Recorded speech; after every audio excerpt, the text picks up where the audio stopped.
All right, the final session before lunch is entitled Document Production in International Construction Arbitration, Time for a Change.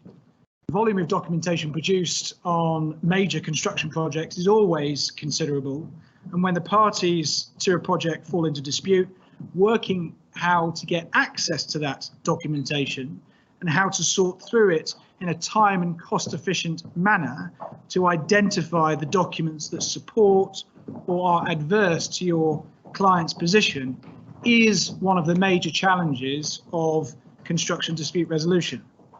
This session will explore whether current approaches to document production are suitable, efficient and effective. The session will also explore practical developments and best practices, including the use of production protocols, eDiscovery tools, AI tools, as well as the challenges posed by the evolution of communication. Very interesting session, I'm sure you will agree. Leading this session is Sachin Trikha. Sachin is a partner in the international arbitration team at Clifford in London. He advises clients on a broad range of disputes arising in the energy, infrastructure and onshore construction sectors. His practice includes representing clients, both institutional and ad hoc arbitrations on disputes in Asia, Europe, Africa and South America. Sachin. Very much, James. Welcome everyone to our session, which is on document production in international construction arbitrations. Time for change. It's part of our title, and I think it's interesting because I think it's fair to say that document production in international construction arbitrations is something of a crossroads at the moment. It's often seen as a particularly grueling part of the arbitration process. Very time-consuming, very costly, perhaps for some unrewarding when one considers the amount of time one puts into the process and perhaps the probative value of the information that comes out of the process. And we're also at something of a crossroads because things may be about to get a bit tougher with the explosion of communication, the ease of communication. Email is now seen as something of a clunky form of communication. And things might be getting a little out of control. And we're going to be exploring some of those issues in the session today. I'm pleased to say I'm joined by Zoe de Courcy Arbiser, who's a partner at Pinsent Masons. Zoe has widespread experience representing clients in infrastructure and construction sectors across all forms of dispute resolution, including litigation, arbitration, adjudication, and mediation. Zoe sits on the main committee of the Technology and Construction Solicitors Association in the UK, promoting access to justice across the sector and contributing to the development of industry legislation and practice in the UK. I'm also joined by Alex Clough, who is a partner in the construction disputes team at Bryan Cave Leighton Paisner. Alex advises contractors and employers on all aspects of contract management and construction disputes. She acts in arbitrations, adjudications and TCC court cases and has advised on a range of projects including commercial developments, renewables and oil and gas. And finally, I'm joined by Ollie Sangster, who is a senior associate at Freshfields. Ollie's practice encompasses a range of disputes in the energy, transport and infrastructure space, including international construction arbitrations, procurement challenges in the High Court, and regulatory appeals before the CMA. So Zoe, perhaps I'll start with you and we'll kick off with a general question, which is why do we even have a document production process? Why don't we just scrap it? Do those who come from perhaps civil law jurisdictions have some lesser form of justice? What do you think? Well, I think in your opening session, you referred to it as a grueling process, and I think grueling is the right word for it. I mean, ask someone in the office, what are you doing? What are you involved in? And if they respond by saying, I'm doing disclosure or document production, it's rarely is the response, wow, fantastic, what a brilliant process to be involved in. It's usually met with a sort of look of pain mixed with empathy. And I think, the problem is that the sort of proliferation of electronic data has just meant that this process that we've done for so long has become really unwieldy. And I would seriously question whether what we have today is proportionate to the burden this involves and that it puts on parties, and indeed the cost. I remember doing a very large arbitration some years ago on a big road dispute. It was about $1.2 billion. It was huge, and my client was an American client, and I said to him, I explained, you know, this is the process we have to go through. And he just looked at me and was like, you're absolutely mad. Just send them, get the trucks ready and send them all the documents from this project, because that is going to be far easier than the process that you're describing to me. And then I can't be criticised for not disclosing everything. And, you know, whilst I don't think the other side would have relished the trucks arriving with all those documents, I do think that actually, you know, the American system where he came from is often sort of seen as the system where you have the widest form of document production, and that is in the name of searching for the truth, which takes you back to that famous scene in A Few Good Men. You know, you can't handle the truth, or I would say maybe you can handle the truth, but can you handle the cost of obtaining it? So, you know, we have in the UK and in many other jurisdictions, you know, Malaysia, Singapore, Australia, Hong Kong, we've got adjudication actually. And that can be provided for by statute, or, you know, FIDIC forms of contract, for example, have DAB procedures, which is a form of adjudication. You know, the point is we've got these sort of interim dispute resolution methods, which actually the vast majority of disputes in the industry are resolved in that way. And they rarely provide for you to have to disclose documents which are adverse to your case. You just disclose the documents on which you rely. And I think many of our civil law colleagues will say, well, that's perfectly sensible. You know, what you guys do is just insane, disclosing everything. And I would kind of really advocate, actually, you know, do we need to go through this very laborious process? Can we not have a much more streamlined, lean way of resolving our disputes? And I think actually scaling back disclosure in this way in arbitration, it doesn't sacrifice truth for efficiency. I think it also provides access to justice for those who perhaps wouldn't be able to stomach the enormous costs of document production otherwise. Okay, Alex. Grueling, unwieldy, out of all proportion, should scale it back. An adjudication style process is sensible. What do you think? Well, I mean, yeah, Zoe's absolutely right that it is a grueling process, and I agree with Zoe that there are lots of adjudication processes all around the world that cope really well without document production, and the parties are usually very happy with the outcome of those processes. But often large-scale arbitrations, I think, can benefit from some form of document production. And I think that, in fact, those adjudications where the parties are unhappy with the outcome, those are the disputes that often end up in arbitration. And, you know, we've all seen, no doubt, cases under FIDIC which have been to a dispute adjudication board and then which go on to arbitration. One of the reasons for them going to arbitration is, or might be, that the prospect of document production and the prospect of getting hold of some of the other side's documents. And I think there are two main reasons why documents and document production do form an important part of construction arbitration. The first is that the findings of fact that the tribunal is asked to make often require consideration of a huge number of documents, or, you know, a large number of documents. And it's the piecing together of those documents that gets them to the decision they need to make. So they might be looking at progress reports, meeting minutes, programs, and it's looking at all those documents in the round that, you know, that is important to the outcome of the case. I think the second issue can be the disparity between the parties in the documents that they have.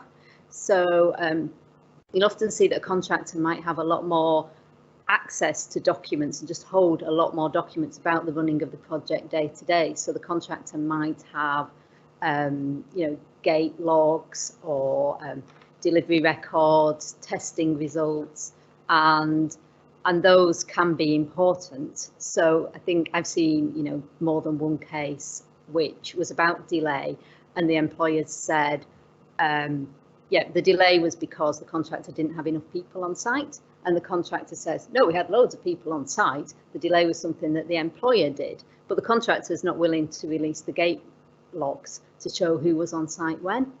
And I think that unevenness between the documents between the parties can, you know, can mean that having a document production process increases the, you know, just leads to a better decision on the part of the tribunal. But I do think that it needs to be narrow and specific and, you know, not out of control. And Ollie, what do you think? It can be useful, particularly in large construction type disputes?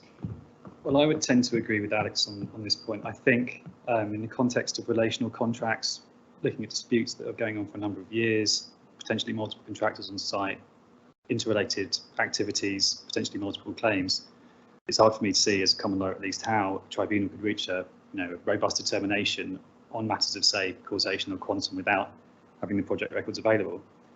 I would also say I think I would caution against a one-size-fits-all approach. I mean, it's trite to say it, but I think the scope of the disclosure exercise has fundamentally to depend on the issues in dispute, and there may well be the case where the cost of carrying out a broader exercise is in fact justified by the value of the claim overall. Now, you have to look at the answer to this question, I think, also in the broader international context. We have lots of foreign delegates, I believe, potentially in the auditorium or online, and in certain jurisdictions, for example, where there is causation is implied if you have evidence of breach and evidence of loss, then that may speak against the sort of wider disclosure exercise, or indeed a disclosure exercise at all. So you have to take that into consideration. And the final point I would make is that I think one has to keep a clear distinction between criticism of document production on the one hand and any misgivings about the, you know, evidential value of the party-appointed expert process on the other. I've certainly been in an arbitration where the tribunal was completely unconvinced by the expert analyses presented by the parties' respective experts, but they got to their conclusion by rolling up their sleeves and actually carrying out their own forensic analysis of the wide-ranging disclosure that we'd requested. So it did have some value in that case. Okay, and how about the request to produce process? So I think many will be familiar with the request to produce process, where the lawyers carve up individual requests for specific documents. But often these requests can go on for hundreds and hundreds of pages and be incredibly unwieldy. Alex, do you think the request to produce process in construction disputes really works, or should we have some other process? Yeah, I mean, I think it's often overstated, but there are aspects of construction disputes which make the request to produce process more complex than it can in other cases. I think we all know that construction projects generate a lot of documents, and I'm not sure that in itself is the issue. I think that the issue can be how the complex nature of the disputes in construction projects, and if you take a delay case like I mentioned earlier, the claim isn't going to turn on one single document. It's going to turn on telling the whole story.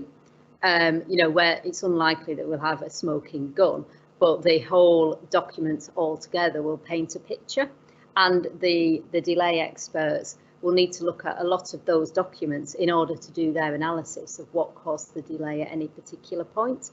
And the same for defects. Often an expert, a technical expert, will need to look at a lot of documents to work out how and why a defect arose. And I think that for those reasons, sometimes the requests in international construction arbitration can look like fishing expeditions, because they're not for a single specific document, rather they're more for categories of document. And I do think that the request to produce process is the best process that we've got, and I think that the process, especially as set out in the IBA rules, does provide a really good framework. But working efficiently, it relies on lawyers making requests, as the rules say, that are relevant to the case and material to its outcome. And I think it's incumbent upon lawyers not to make requests that are spurious and wasteful. I think we've all seen that done, where you get hundreds and hundreds of requests, you know, and the approach seems to be we'll just put in as much as we can and see what sticks. And I think that that doesn't make for a very efficient process at all. So I think that legal representatives and the parties need to, you know, stick not just to the letter of whatever rules are in the arbitration, but also to the spirit of those rules. And ultimately, it will be down to the tribunal to police what requests are made and what requests are allowed. And I think it's really important that the tribunal's on top of all the detail when they're making those their decisions. Otherwise, it can lead to a process that's either just too cumbersome or a process where you're not getting the right documents, or sometimes in the worst cases both. But Ollie, what do you think Alex has laid down the gauntlet saying it's the best process there is, provided that the tribunals are, I suppose, on top of the issues and can police it properly? What do you think? If I can play devil's advocate for a moment, I think some of the issues that Alex has identified actually speaks in favour of potentially wider search-based disclosure in some cases. Issues I'm talking about, obviously, the complexity and length of the projects, and also the evidential asymmetry between the contractor and the employer. So what I mean by this, if you look at the IBA rules, it's based on requests in relation to categories of documents. And is this the enemy of the employer on the construction project? Because potentially A, the tribunal could overzealously apply the narrow and specific, or B, just inherent in giving disclosure against the categories of document. The judgment calls on the contractor side is to say whether or not the document is in the category or not whether the document is actually relevant to the dispute. So is it right that the employer should be playing some sort of guessing game in this circumstance to figure out what documents the contractor has that speak to the dispute, or should the onus be put back on the contractor, which knows the documents it has much better than the employer does, to carry out the test of relevancy? Now, I'm not saying it should be completely unconstrained. I think, you know, a good practice to get into is to make sure that the parties have agreed, you know, a list of issues. You know, we've all been in arbitration proceedings where, just by their very nature, the parties' pleadings pass like ships in the night. And this sort of rigour of making sure the parties sat down, much like you know, in the CMC or the equivalent, and ensuring that the list of issues is agreed could help to focus the disclosure exercise. But just one final point, just obviously, the international delegates may be thinking, well, this is all very nice, but surely this process is just far too expensive and inefficient, and we just need to do away with it and replace it with something much more inquisitorial and tribunal-led. Now, I have every sympathy for that, but I think the efficacy of it fundamentally depends on how much time the tribunal has to apply the case management of the matter.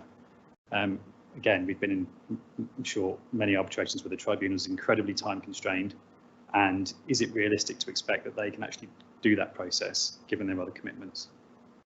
Question, please. You're talking about the tribunal being the police of deciding whether policeman or woman of deciding whether or not documents should be allowed or not.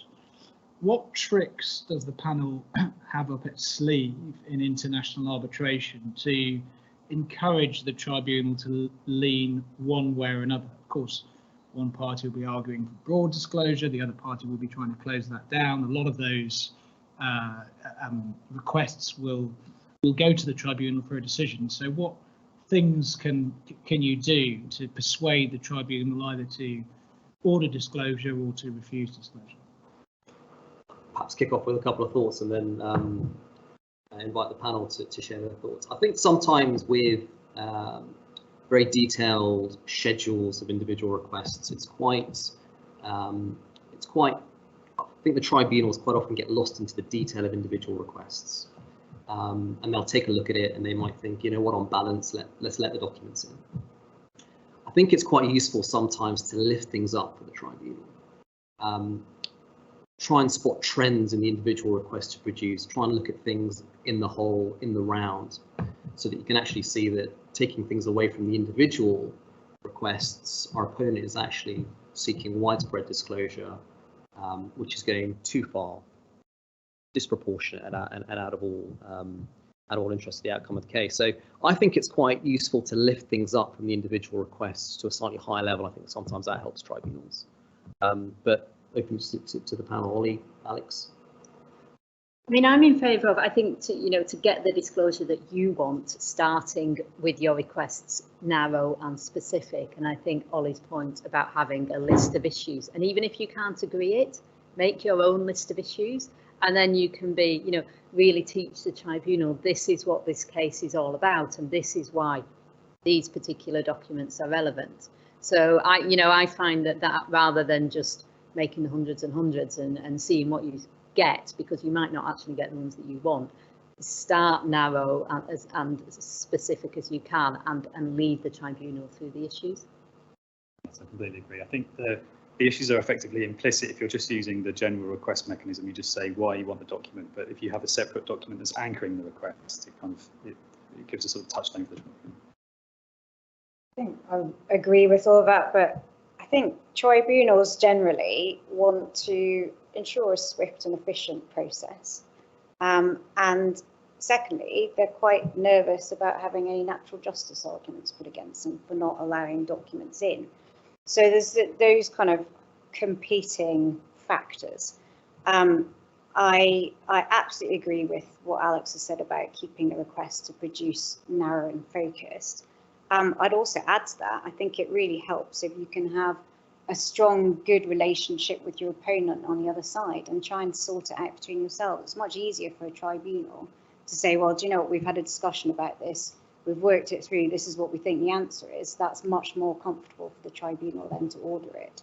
And it reminds me of someone once said to me, actually, don't look at your opponent as like the bogeyman. Actually, you're probably going to have loads in common with that person. You've chosen the same career path in life. And I think, sometimes I think a bit more active conciliatory engagement with the other side can help enormously.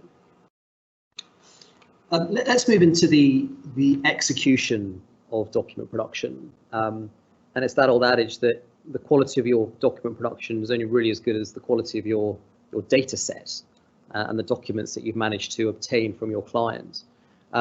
So any practical tips from your side in terms of document retention, document preservation, how you can put yourself or clients can put themselves in the best possible position to ensure that they comply with their procedural obligations?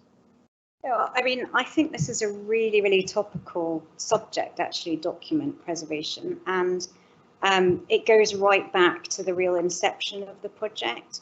For those who are in the UK and further afield as well, because I know this is very big news on the global platform at the moment. Since the Grenfell Tower tragedy that we had here in 2017, there's been a lot of criticisms levied at the industry, and one of them from Dame Judith Hackett was the lack of records and the lack of what she termed that golden thread of information, taking all of the records and materials throughout the project life and then on to be passed on to the owners and managers of buildings. So I think it's a really, it's a massive theme here in the UK, and like I said, I know this is being closely watched further afield as well.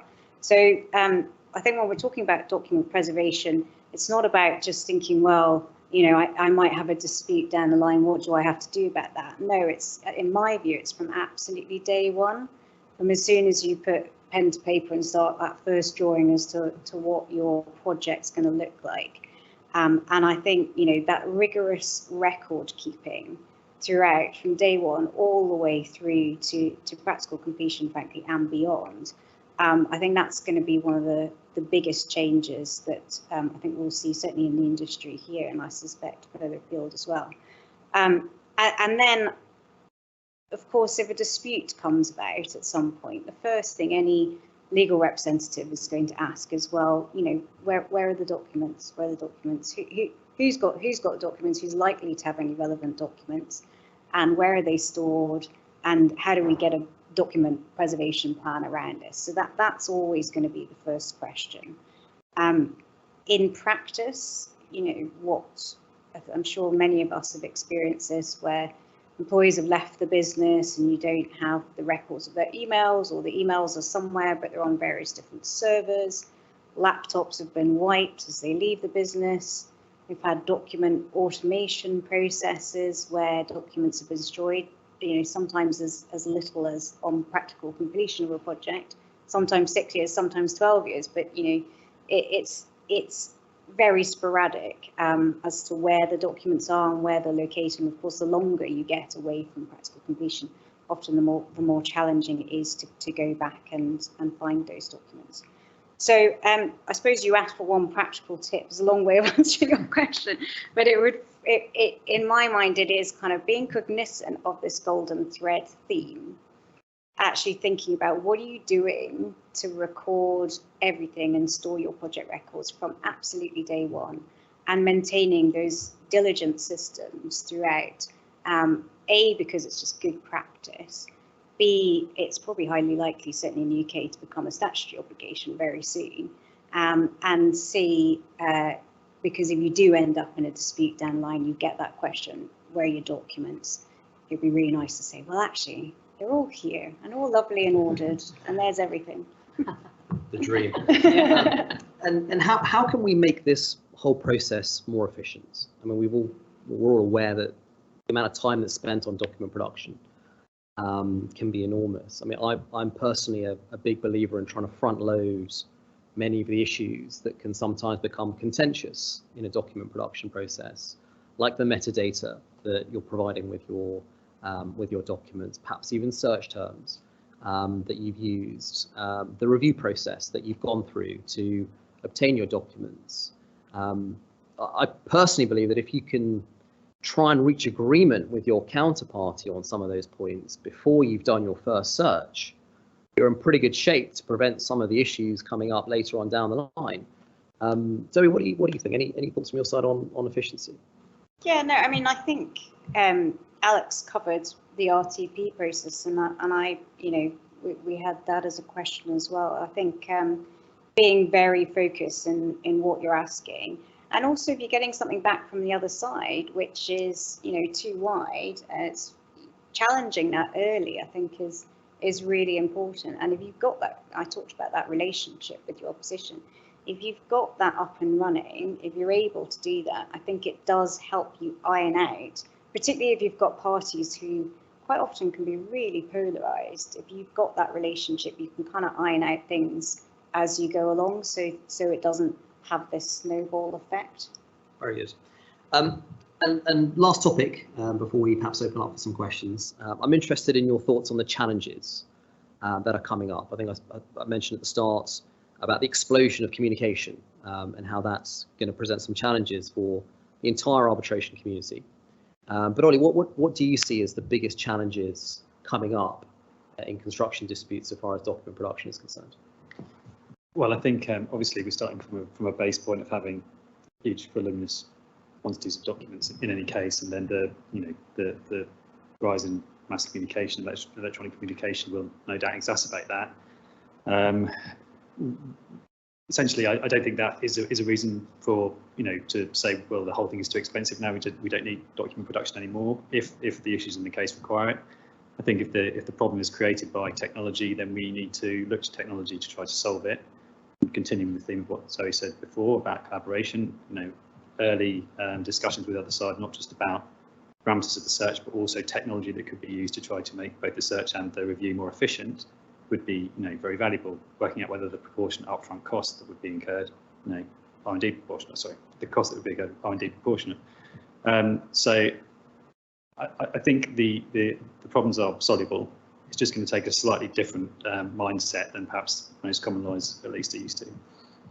Alex?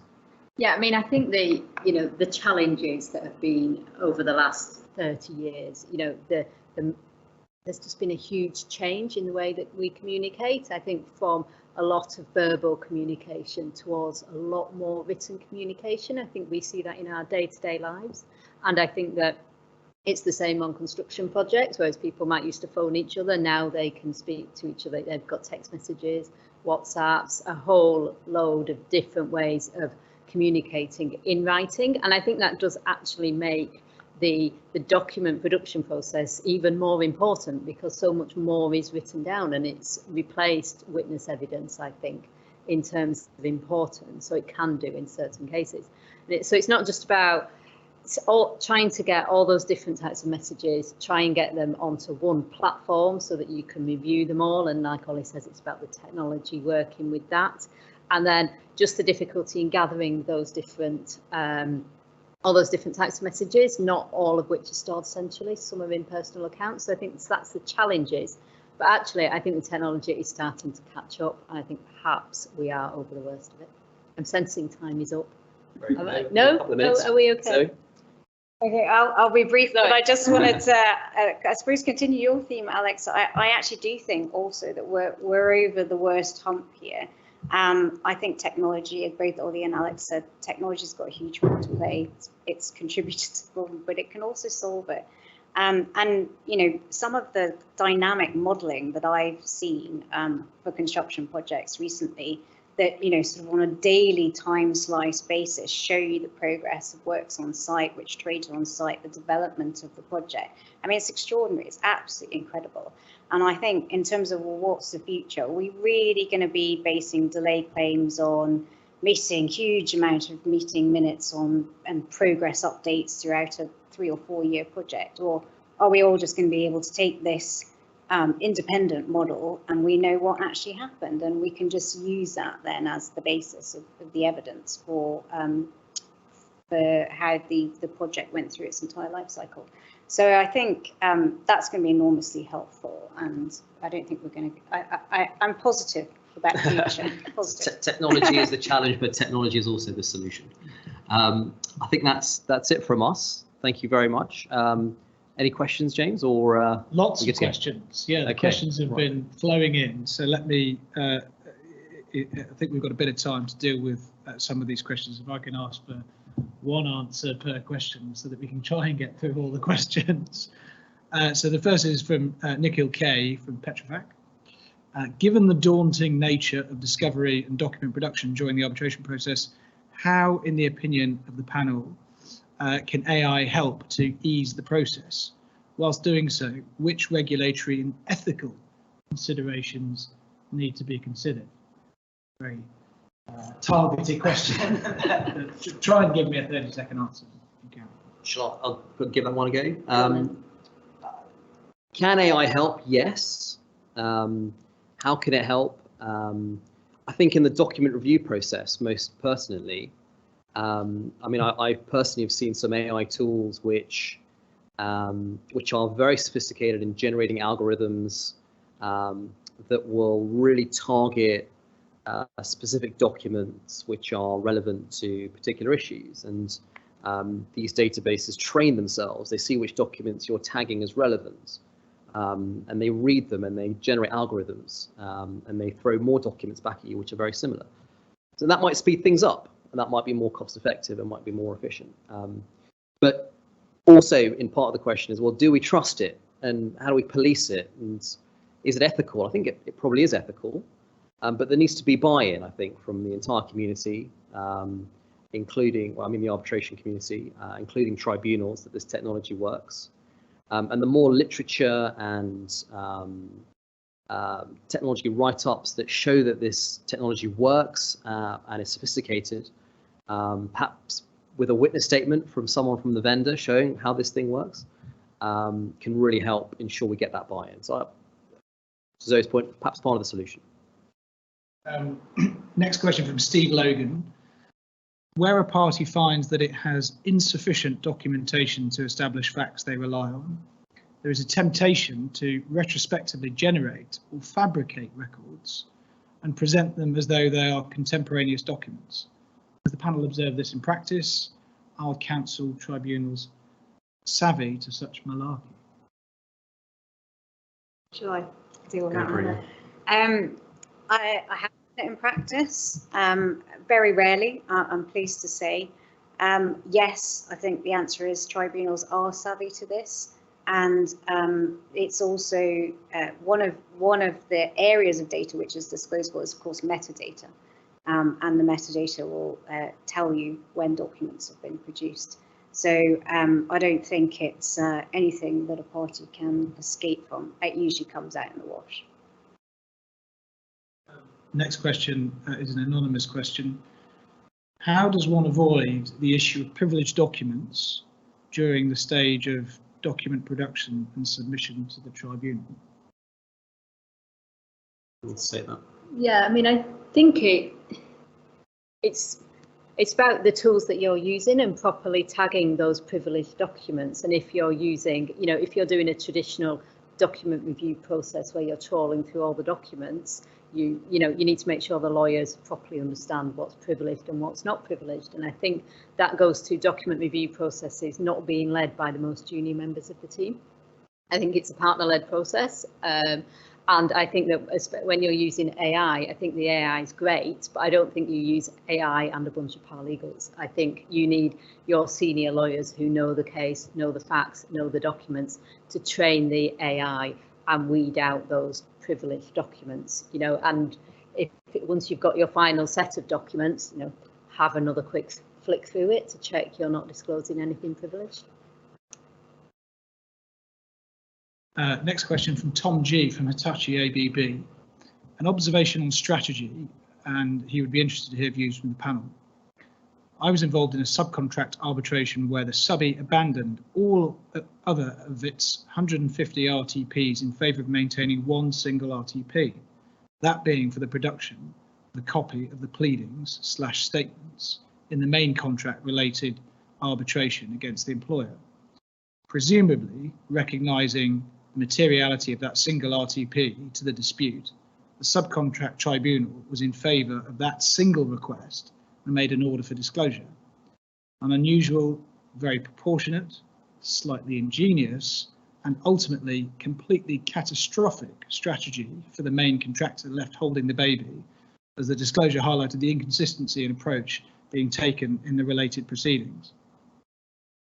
Any comments or observations on that as a strategy? Glad I got this question. I think privilege applies to, if I recall correctly, to the dispute that you are in as between you and your opponent, and not necessarily to third parties. But there is some case law on this subject in English law that does deal with related claims. Fortunately, I can't remember it, so but the best I can say at the moment, it is an ingenious strategy, but yeah, it's something I'm sure. It's certainly creative. I mean, Yeah. I wonder if there are some constraints around the confidentiality of that headline arbitration and how the tribunal got around that, and things of that nature. But it certainly seems to be, as I say, a very creative, perhaps ingenious way of shortcutting the whole process. And I'm personally in favour of these sorts of creative strategies if they work, rather than something which goes on for hundreds of pages. Okay, final question, if I may. Obviously, social media is exploding, the use of instant messaging, and the question is this. You mentioned WhatsApp and increased text messages as a mode of communication. Do you think these messages would be increasingly subject to disclosure as we move forward? Well, I'll answer it. Yes, I think they will be. I think that they are as could be as material as anything else, and I think that you need to look at the case to decide whether those categories of documents ought to be subject to document production. Where you've got a really large project with a sophisticated project database that tracks all the changes and all communications go through that, I expect that any messages and WhatsApp communications are going to be quite peripheral, and you might take a proportionality approach and say there's not going to be anything in there that's going to be especially relevant. But certainly on smaller disputes, and I've definitely seen it in adjudication, where the messages are pivotal as to what's been agreed, or principle to principle. Will you take this amount? Yes, I will. And so, yeah, I think they are subject to disclosure, and I think that in the right cases, that's right that they should be, because they've replaced oral communication that would have been in a witness statement before, and they're all part of the fact pattern. Almost like the new email, in the sense that 10, 15 years ago, people would put whatever they wanted into emails, and now most parties are savvy to that, and they write emails very carefully. But actually, WhatsApp messages or text messages can contain the smoking gun, I guess. Well, look, that's all we've got time for. We're now going to break for lunch. We will return at 2 o'clock. Please stay with us. You can leave the Microsoft Teams app running or start it again after your own lunch break. But it remains for me to thank Sachin, Alex, Zoe and Ollie. Thank you very much.